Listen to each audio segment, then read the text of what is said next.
What's going on, everybody? Today I am going to be making a little colony with my Fire and Ice Zoas. I fragged these from my tank a couple months ago, and I've been letting them grow out and get healthy again.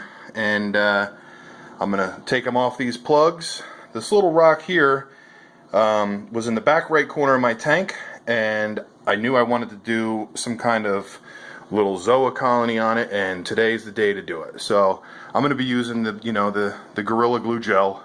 Got my fragging tools ready, sitting at the table, just hanging out. Shout out to Coral Lust Reef Solutions. Just so you guys know, he's awesome.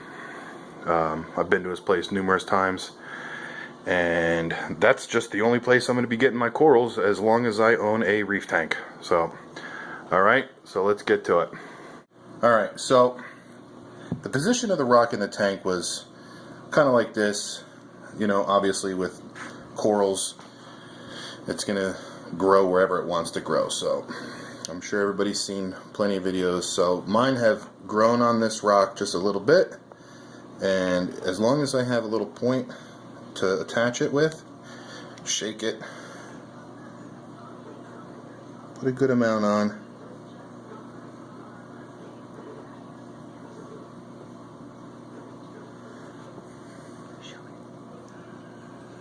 So it's kind of like size of an M&M, that kind of daub. So let's find any old place for it.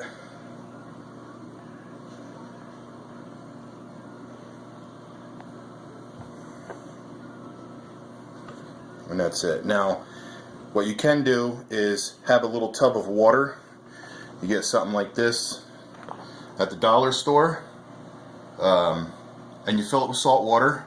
And if you want your glue to dry a little quicker, then once you glue the coral to it, dip it in the water for about a minute, take it out, and your glue will be set that much quicker. So I'm just going to go crazy, because what I've learned is don't plan out your tank. Don't plan out your corals, because they're going to grow a different way that you would imagined it. So just put them wherever, you know, less is more. Just drop them in. It looks more natural that way. When you try to measure 2 inches to here, it doesn't look right. So we'll be back shortly, and I'll have all the other little Zoas planted.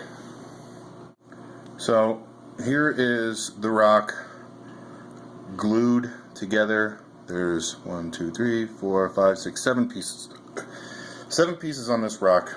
I'm going to give it another minute or two to dry, put it in the tank, and we'll check on it later.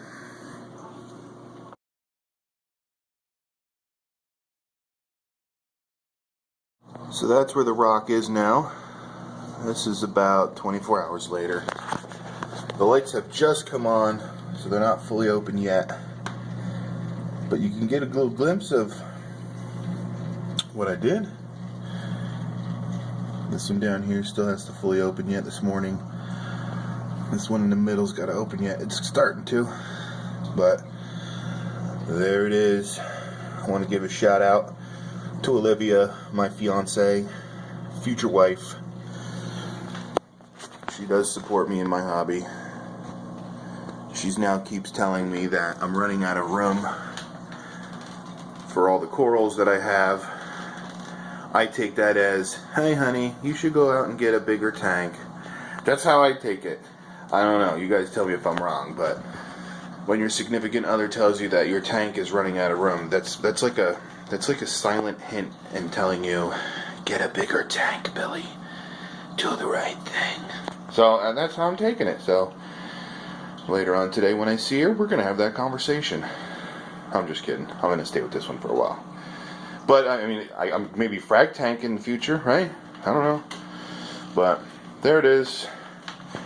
I'm happy with it. You know, obviously it's going to take a while for this rock to get covered, but when it does, I think it'll be pretty cool looking.